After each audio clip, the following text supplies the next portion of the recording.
A ponte do Brooklyn é sustentada por 14 mil milhas de cabos. Isso não é mágica, mas pura engenharia que começa com a explosão de montanhas. O processo nasce na brutalidade das minas de ferro a céu aberto. O primeiro passo, a destruição. Sistemas de perfuração de alta potência abrem buracos na rocha maciça, preparando o terreno para a fratura. Explosivos industriais são inseridos com precisão milimétrica. Um estrondo ensurdecedor ecoa pelo vale. A montanha se desfaz. A poeira vermelha e densa, um sinal da oxidação natural do metal, paira no ar. Então, os titãs entram em cena. Escavadeiras hidráulicas com pás do tamanho de uma sala pequena recolhem os blocos de minério. Essa rocha é despejada em caminhões de mineração, gigantes capazes de transportar centenas de toneladas por viagem. O material bruto segue para o pré-processamento. O objetivo é a pureza. Separadores magnéticos potentes arrancam o minério de ferro das impurezas. Areia, argila e outros detritos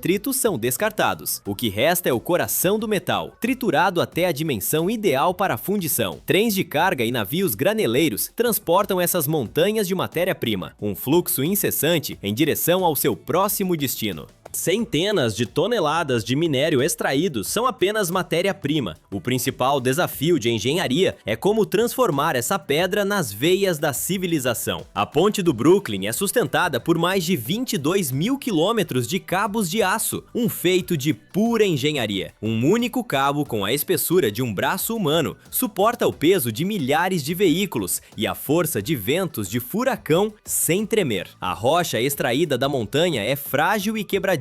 O cabo é flexível e absurdamente forte. Como exatamente a rocha disforme se transforma em um cabo de aço capaz de suportar o peso de milhares de automóveis? A resposta para esse desafio está oculta nos fornos de arco elétrico, onde o minério é submetido a uma fusão extrema. O coração da usina é uma estrutura colossal, com a altura de um prédio de 5 andares. Aqui dentro, o jogo muda. Toneladas de minério e sucata de alta qualidade são despejadas na câmara. Eletrodos gigantes de grafite descem, canalizando uma corrente elétrica massiva que derrete o metal. A temperatura ultrapassa os 1.600 graus Celsius, um inferno controlado. O aço sólido se transforma em uma massa viscosa e ofuscante, fluindo como lava vulcânica. É neste ponto que a ciência define o destino do cabo, em nível atômico. A receita química precisa ser perfeita. Engenheiros adicionam elementos de liga com precisão cirúrgica. O manganês é incorporado para aumentar a dureza e a resistência. Em seguida, o silício, que garante a plasticidade, a capacidade do aço de esticar sem se romper. Para purificar a mistura, injeta-se cal e espato de flúor. Eles criam a escória, uma camada protetora que flutua na superfície e age como um filtro natural, absorvendo as impurezas que fragilizam o metal, como o fósforo e o enxofre. Uma vez refinado, o aço líquido escorre por moldes de cobre resfriados à água em um processo de lingotamento contínuo. À medida que o metal desce, a superfície se solidifica, formando tarugos quadrados, mas por fora eles apenas parecem sólidos. Por dentro, um núcleo incandescente pulsa, tornando-os perfeitos para a inimaginável pressão que está por vir. Para sustentar milhares de toneladas de concreto sobre um abismo, os engenheiros criaram um mecanismo de trançagem em escala planetária. Entram em cena as máquinas cordadoras planetárias, estruturas colossais compostas por armações rotativas que abrigam centenas de bobinas de fio de aço, operando como um único e imenso sistema mecânico. O som é ensurdecedor, um ritmo metálico e constante de tambores de aço girando sob uma tensão colossal. As armações massivas giram em torno de um eixo central, puxando os fios sob tensão e entrelaçando-os em um padrão helicoidal pré-definido. Esta arquitetura não é estética, é física pura. Quando o cabo é esticado sob carga, o desenho em espiral força os fios a se comprimirem uns contra os outros, aumentando o atrito interno e a resistência de todo o conjunto. A força coletiva se multiplica. O processo é realizado em camadas concêntricas. Uma camada, depois outra, 7 níveis de torção, centenas de fios individuais unidos como um só, onde cada camada distribui a carga de maneira uniforme, da camada externa que resiste à abrasão até o núcleo interno que absorve o impacto principal. A velocidade e a tensão são reguladas por computador para garantir a perfeição. Nenhum espaço vazio, zero sobreposições. As máquinas travam os fios com uma força descomunal, gerando uma compactação extrema. Mas esse atrito interno colossal, a própria fonte de sua força, cria uma nova crise oculta no metal. Mas se um cabo for trançado com metal rígido comum, a carga dinâmica o romperá. É necessária uma propriedade paradoxal. O aço precisa se tornar elástico. Para isso, os fios são enviados para fornos industriais. A temperatura sobe para 900 graus Celsius, quase o calor dentro de um vulcão. Nesse ponto, o aço entra em sua fase austenítica, um estado onde a sua estrutura atômica se reorganiza completamente, permitindo que os átomos de carbono se distribuam de maneira uniforme pela rede de ferro. É uma reengenharia em nível molecular. O problema é o paradoxo da metalurgia: dureza contra flexibilidade. A solução é um choque térmico. Ao sair do forno, o fio incandescente mergulha imediatamente em tanques de resfriamento rápido, um batismo de fogo e gelo. Esse processo, conhecido como têmpera, força a estrutura austenítica a se transformar em perlita fina, uma configuração molecular que confere ao aço uma ductilidade excepcional sem sacrificar sua resistência. É essa propriedade que permite aos cabos de uma ponte balançar sob a pressão do vento e o peso de caminhões, dobrar sem quebrar. O resfriamento rápido cria uma estrutura capaz de flexionar sem fraturar. No entanto, em um nível mais profundo, o metal é ameaçado por outro defeito fundamental. Mesmo a elasticidade ideal, obtida pelo tratamento térmico, é inútil se houver falhas na estrutura interna do metal. O inimigo é microscópico: vazios, bolsões de nada, capazes de iniciar uma fratura catastrófica sob a tensão de uma ponte. Para destruí-los, os engenheiros aplicam força bruta. A peça de aço, ainda com um brilho laranja incandescente do calor interno, desliza para os laminadores primários. É uma corrida contra o tempo para usar a energia térmica que mantém o metal maleável. O bloco entra na primeira estação de rolos sincronizados. A pressão é inimaginável, milhares de toneladas por centímetro quadrado. É o peso de um edifício inteiro esmagando o aço. Esta força colossal não apenas afina e alonga o metal, ela comprime a estrutura em um nível atômico. Cada passagem pelos rolos esmaga os vazios internos, apaga as microfissuras. A densidade do material aumenta, forçando os átomos a se reorganizarem em uma rede cristalina sem falhas. O que era uma massa com defeitos invisíveis se torna um corpo sólido e homogêneo. O aço, agora denso e monolítico, deixa os rolos em um silêncio quase absoluto, pronto para encontrar seu inimigo mais implacável.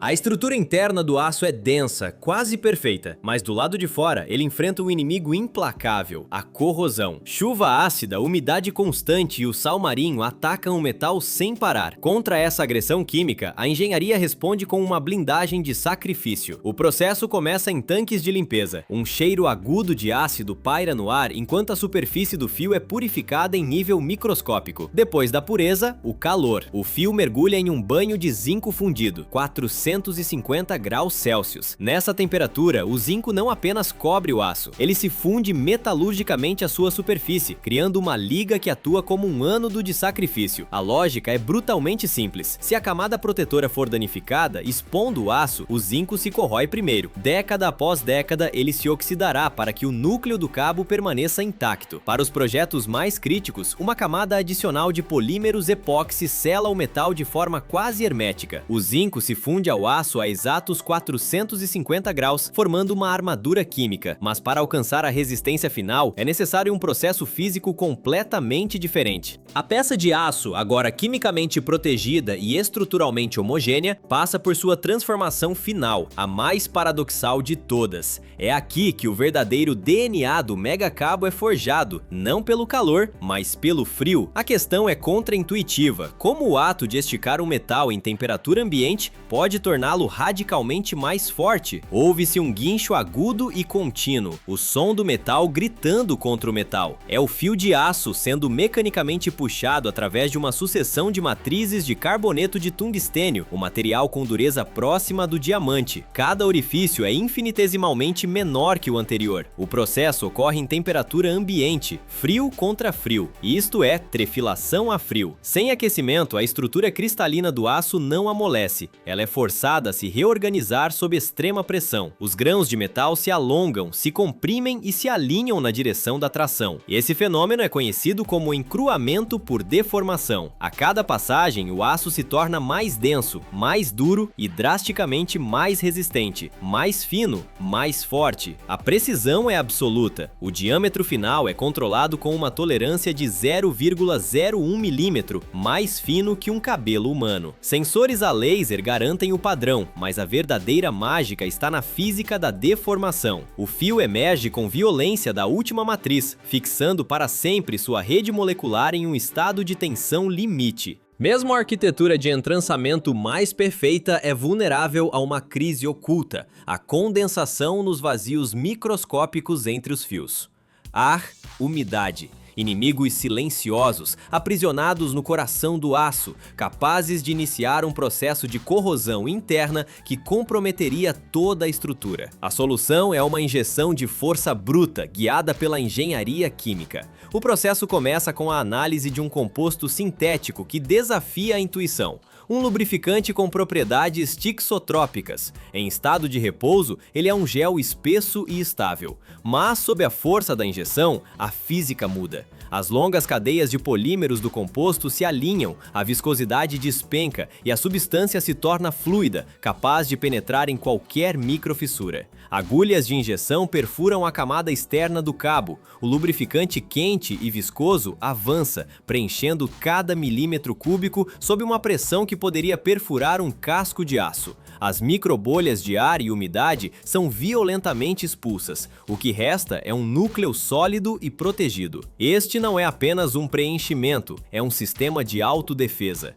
Quando a ponte se expande com o calor ou se contrai com o frio, as mudanças de pressão interna transformam o gel em um fluido que se move para selar qualquer nova microfratura. O controle de temperatura é absoluto, garantindo que o núcleo seja completamente impregnado antes que o resfriamento comece. O cabo arrefece. O lubrificante retorna ao seu estado de gel. O núcleo está hermeticamente selado. Uma armadura química, trancada para sempre dentro do aço, aguardando as tensões do mundo real. A blindagem resfriada e hermética esconde para sempre a dinâmica interna do olho humano, deixando apenas a possibilidade de analisá-la através de simulações digitais. Para ver o invisível, os engenheiros recorrem à inteligência artificial. Ela gera recriações que visualizam as reações térmicas e as tensões microscópicas que ocorrem dentro do núcleo de aço. É um universo de contrastes radicais. De um lado, a força bruta do forno a arco elétrico, 1600 graus Celsius, metal derretido, puro poder. Do outro, a elegância matemática das máquinas de torção planetárias, onde cada fio é posicionado com precisão micrométrica. Então, o que é mais decisivo? A força violenta da fusão ou a matemática da torção? Explorar esses extremos tecnológicos, do calor infernal à lógica fria dos algoritmos, é a curiosidade que alimenta este canal. Mas toda a perfeição digital, toda a simulação precisa, deve enfrentar a realidade. Uma realidade que não é feita de algoritmos. Mas as simulações digitais são apenas teoria. Na prática, cada lote enfrenta um teste final e brutal, a destruição física. Dentro de uma câmara blindada, uma seção do cabo acabado é travada em mandíbulas hidráulicas colossais. A máquina de tração começa a puxar, aplicando uma força crescente que estica o monólito de aço até o seu limite absoluto. A tensão aumenta, o metal geme até a ruptura total. O som é um estalo ensurdecedor, o grito do aço quebrando sob uma pressão inimaginável. O que resta são os dados que definem a carga de ruptura, a garantia final de segurança. Um único cabo de alta performance pode ter um valor de mercado entre 50 mil e 200 mil euros, o preço de um supercarro. Após a aprovação, o produto final é enrolado em carretéis gigantes de aço reforçado, cada um projetado para suportar o peso de várias toneladas. Uma placa de rastreabilidade é fixada, mas os detalhes de sua história são ofuscados pela magnitude da logística que se segue. Guindastes pórticos carregam as bobinas em contêineres marítimos especiais, equipados com compartimentos antiviro. Da mega fábrica, estas estruturas de aço viajam pelo globo. Elas cruzam oceanos para se tornarem os pilares invisíveis que sustentarão as pontes do futuro, conectando cidades e impulsionando o progresso de nações inteiras.